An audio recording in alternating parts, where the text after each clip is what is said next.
हरे कृष्णा, राधे राधे। आज इस वीडियो में हम जानेंगे कि होली की पूजा विधि क्या है और कुछ होली से जुड़ी बातों पर भी चर्चा करेंगे। देखो, होली त्योहार प्रतीक है बुराई पर अच्छाई की जीत का। हिंदुओं के दो ही बड़े त्योहार होते हैं, होली और दिवाली। होली के त्योहार को 2 दिन मनाया जाता है। पहले दिन महिलाएं होलिका का पूजन करती हैं, रात को होलिका दहन होता है। इस दिन को छोटी होली कहा जाता है। फिर अगले दिन बड़ी होली या धुलेंडी पर रंग खेला जाता है। होली की पूजा रंग वाली होली के पहले दिन की जाती है। इसे करने में हमें बहुत सावधानी रखनी चाहिए, क्योंकि ऐसी मान्यता है कि होली का पूजन बच्चों के लिए, मुख्य रूप से लड़कों के लिए किया जाता है। होली का पूजन या छोटी होली पर महिलाएं पूजा करने तक का व्रत भी रखती हैं। पूजा करने से पहले कुछ भी खाती पीती नहीं है। ऐसा माना जाता है कि जो महिलाएं इस व्रत पूजा को पूरे विधि विधान के साथ करती हैं, उनके बच्चों को जीवन में कभी किसी परेशानी का सामना नहीं करना पड़ता। जैसे भगवान ने प्रहलाद की रक्षा की थी, ऐसे ही वो हमारे बच्चों की भी रक्षा करते हैं। यदि आपके बच्चों को कोई परेशानी है तो आपके इस व्रत को करने से उनकी सभी परेशानियां दूर हो जाएंगी, ऐसा विश्वास मन में रखें। होलिका दहन के लिए हर चौराहे और गली मोहल्ले में गुलरी, कांडोल, लकड़ियों से होलिका सजाई जाती है, जिसकी पूजा करी जाती है और रात को उसका दहन किया जाता है। फागुन पूर्णिमा को होली की पूजा की जाती है। तो ये दिन हमें करना कैसे होता है? देखो, जो छोटी होली होती है फागुन पूर्णिमा की, उस दिन सुबह पहले हम हनुमान जी की और पितरों की धोख लगाते हैं, उनकी जोत करते हैं, उनके नाम से, पितरों के नाम से कपड़े निकालते हैं, हनुमान जी के लिए चूरमे का भोग लगाते हैं। ये हो गई हमारी सुबह की पूजा। फिर हम बाहर होलिका की पूजन करते हैं। तो होली पूजन दिन ढलने से पहले किया जाता है। 1-2 बजे के बाद और 5, साढ़े 5 से पहले पूजा कर लेनी चाहिए। अगर होलिका का पूजन जोड़े से यानी पति पत्नी दोनों मिलकर करते हैं तो वो ज्यादा फलकारी होता है। अगर ये संभव ना हो सके तो महिलाएं तो पूजा करने जरूर ही जाए। सुहागन स्त्रियां पूरा तैयार होकर साज श्रृंगार के साथ पूजा करने जाए। पीरियड्स में पूजा नहीं की जाती है, फिर अपनी जगह पे हम किसी और को भेजते हैं। जिन भी जगहों पर पीलिया पहना जाता है, वो परिवार के रिवाज के हिसाब से पीलिया पहनकर पूरा तैयार होकर ही पूजा करें। इससे हमारा सौभाग्य बढ़ता है। हर जगह रीति रिवाज के अनुसार पूजा के तरीके भी अलग अलग होते हैं। कई लोग घर पर भी होलिका बनाकर उसकी पूजा करते हैं, कई सिर्फ बाहर जाकर पूजा करते हैं। इसलिए मैं आपको बहुत ज्यादा नहीं, बस थोड़ा सा बता रही हूं कि क्या क्या चीजें तो हमें जरूरी करनी चाहिए जब हम बाहर जाकर होलिका की पूजा करते हैं। देखो, पूजन करते समय आपका जो मुंह है वो पूर्व या उत्तर दिशा की तरफ होने चाहिए। जो होलिका होती है वो सर्कल में, ऐसे गोल राउंड सर्कल में बनी होती है, तो आपको पहले हिसाब लगा लेना चाहिए कि मेरा मुंह किस दिशा की तरफ हो और उसी तरफ जाके खड़ी हो और वहीं से पूजा करें। उसके बाद जल की बूंदों का छिड़काव अपने आसपास, पूजा की थाली और खुद पर करें। इसके बाद भगवान नरसिंह का स्मरण करते हुए, उनका ध्यान करते हुए उन्हें रोली, मोली, अक्षत और पुष्प अर्पित करें। इसी प्रकार भक्त प्रहलाद का स्मरण करते हुए उन्हें भी रोली, मोली, अक्षत और पुष्प अर्पित करें। इसके बाद बताशे या गुड़ और फूल चढ़ाएं। बड़कुले यानी छोटे छोटे उपलों की माला होली पर चढ़ाई जाती है। कुछ लोग होलिका को हल्दी, मेहंदी, गुलाल और नारियल भी चढ़ाते हैं। इसके बाद हाथ जोड़कर भगवान से अपने परिवार की सुख समृद्धि के लिए कामना जरूर करें। औरतें क्या करती है, बस फटाफट चढ़ाया और वापस आ गई। ऐसा नहीं करना।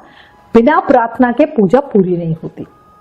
पूजा में आप जाने में हुई किसी गलती के लिए क्षमा याचना जरूर करें और प्रार्थना करते हुए बोले, हे प्रभु, हे दीनानाथ, हे दीन दयाला।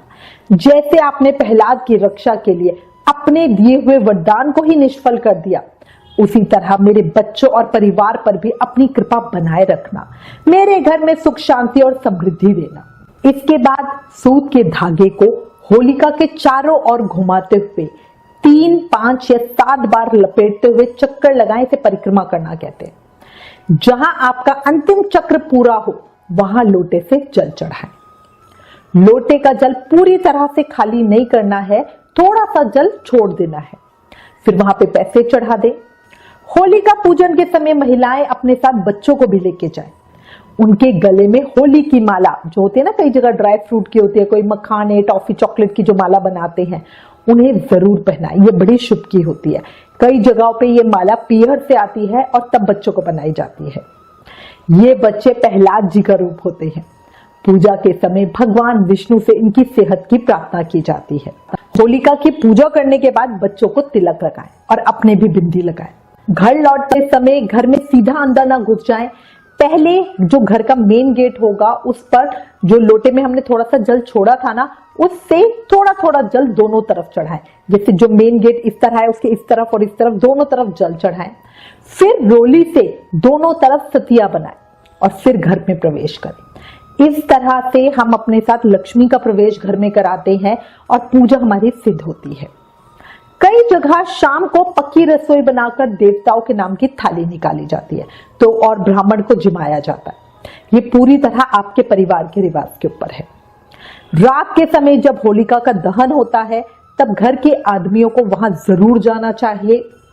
होलिका की 3 परिक्रमा करते हुए नारियल, गेहूं की बाली और गन्ने को भूनकर इसका प्रसाद सभी में वितरित किया जाना चाहिए। भुने हुए गेहूं के दाने एक दूसरे को हम देते हैं और होली मुबारक कहते हैं और बड़ों का आशीर्वाद भी लेते हैं। भारतीय संस्कृति में होलिका दहन को ही होली पूजा माना जाता है, जो एक रस्म होती है। होलिका दहन शुभ मुहूर्त में ही किया जाना चाहिए, वही सबके लिए अच्छा होता है। ऐसा कहा जाता है कि अगर हम सही तरीके से होली पूजा करते हैं तो हर प्रकार का डर खत्म होता है, क्योंकि भगवान नरसिंह की जब कृपा मिलती है ना तो डर मन से जाता है। इस पूजन से परिवार में सुख, शांति और समृद्धि आती है। मां पुत्र को बुरी बुरी शक्तियों से बचाने और उसकी मंगल कामना के लिए ही ये पूजा करती है। इस व्रत को कई महिलाएं शाम के समय होलिका पर पूजा करके खोल लेती हैं और कई जगह पर होलिका दहन के बाद ये व्रत खोला जाता है। तो पूरी तरह आपके ऊपर है। व्रत खोलने के बाद हम जो नॉर्मल खाना होता है, जो पूरी सब्जी बनाई जाती है, वही खा के व्रत खोलते हैं। व्रत फूड नहीं होता है।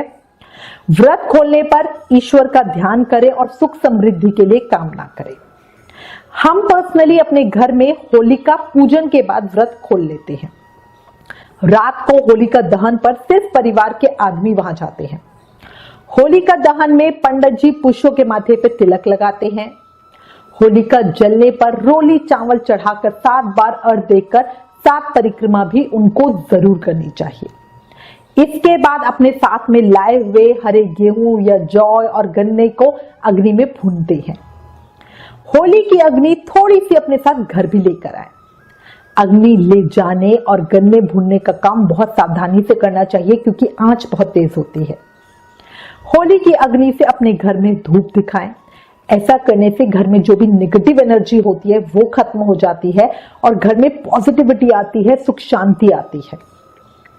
जो गेहूं की बाली या छोलिए होते हैं ना, उनकी बाली को सेक कर जो हम घर लाते हैं, उन्हें सबसे पहले कान्हा जी को देके हैप्पी होली करें। फिर सब एक दूसरे को गेहूं के दाने देकर होली मुबारक कहें।